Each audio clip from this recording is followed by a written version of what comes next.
Este sábado a investigación científica dos principais centros universitarios da Universidade de Santiago de Compostela ábrese á cidadanía para que todos poidamos coñecer o traballo que desenvolven no ámbito da física, da química, da medicina molecular e das tecnoloxías intelixentes e ambientais.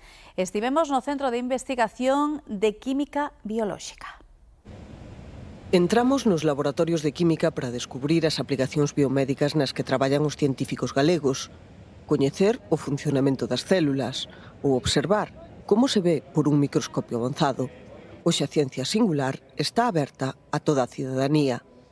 O obxectivo, por unha banda, de amosales o que facemos nestes centros de investigación, a investigación que se desenvolve nesta universidade, en Galicia, e a proxección que ten, pero tamén, por suposto, amosalo de forma divertida, entretida, pero tamén trátase de facer unha especie de diálogo, ¿no? De decir, recabar a través das súas preguntas, as súas curiosidades, os seus intereses, pois percibir o que demanda a sociedade tamén dos científicos.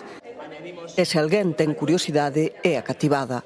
O seu interese por saber como funciona o mundo e a súa ansia de saber e experimentar apunta cara a vocacións futuras. Fixen unha santarina tamén con un tinte azul, porque por eso saíme azul.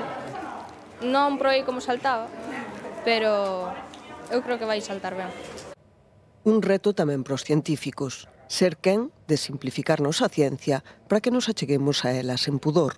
Trata justamente de eso, de también enseñar que no hay preguntas tontas, o sea que realmente la curiosidad es lo que nos lleva en el día a día y es necesario y bonito que gente que sin conocimientos previos tengan el derecho y el impulso de preguntarnos lo que hacemos aquí.